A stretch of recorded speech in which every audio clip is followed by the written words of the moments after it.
Hi there. I thought it was time for another vlog, or a blog voast, as my sister likes to say. And today I thought I would talk about resurrection eggs. So I've got a set here of 12 plastic eggs. It was actually my sister that gave me this idea yesterday. I hadn't even heard of it before. But then I started looking online, and there's lots of information, lots of different ways to do this. So I thought somebody out there might be interested, and I thought I'd share it with you. So I went to the dollar store and I bought these 12 plastic eggs. They're œufs de Pâques, and I got them for $1.50 each, so $3. Score. Okay, so this is what I'm going to do.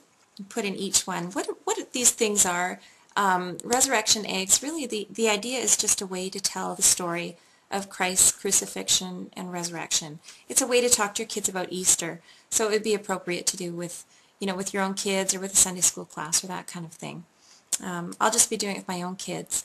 And I think what our plan will be, I think we'll read the story first in the Bible, like the whole thing, right from just before the triumphal entry, right through the crucifixion and the resurrection. And then maybe we'll do the resurrection eggs just as a kind of reinforcement of what we've just talked about. So the first egg, what I'm going to put in it is a cotton ball. Put it there.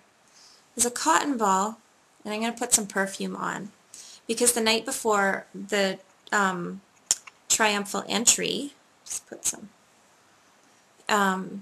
Jesus came. Oh, I'm getting this perfume all over the place. Jesus went to dinner, and Mary came and anointed Jesus's feet. She washed him, put her perfume on his feet and wiped them with her hair. This perfume is called Champs-Élysées, but I'm sure Mary smelled quite a lot nicer. Although it's not too bad. I love perfume.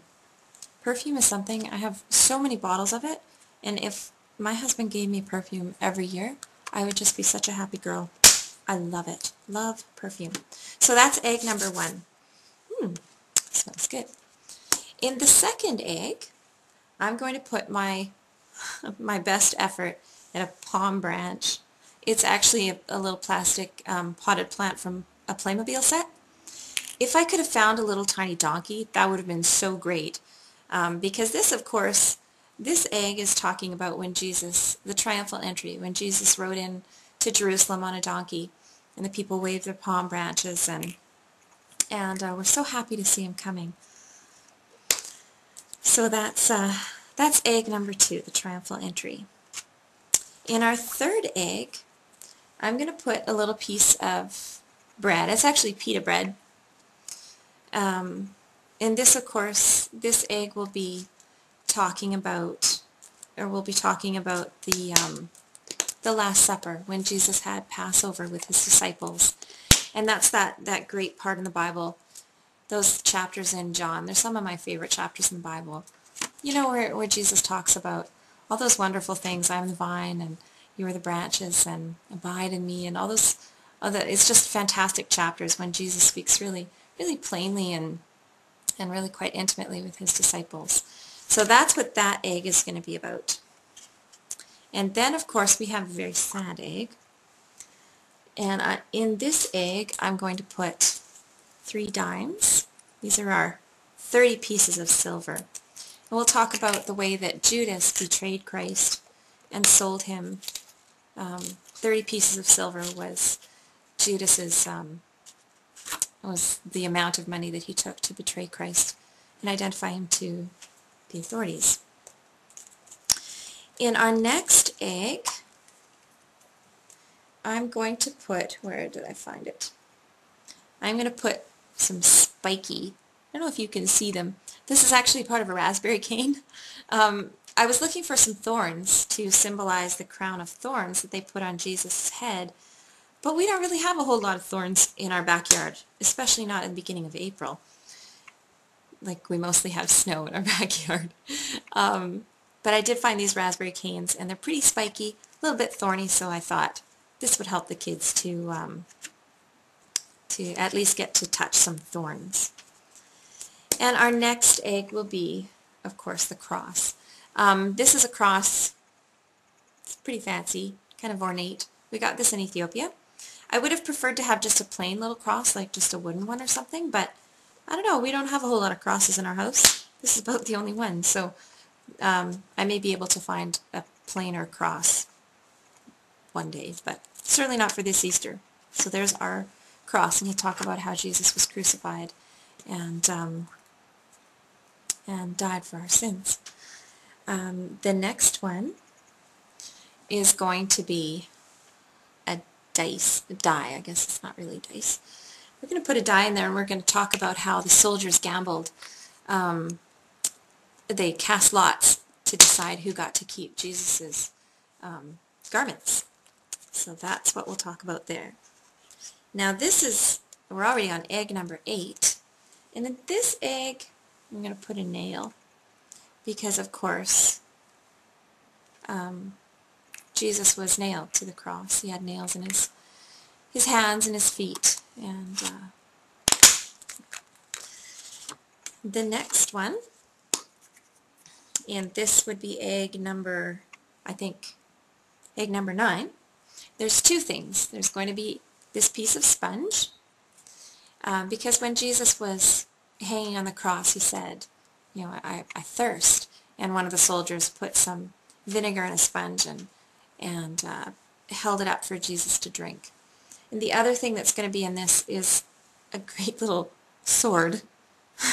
Not very Roman looking, but because when they wanted to make sure Jesus was dead, you know, they plunged a sword into his side and blood and water flowed. So that's what that egg's going to be about. So then after Jesus died, and he was going to be buried in Joseph of Arimathea's tomb, I think it was Nicodemus actually that had a hand in this.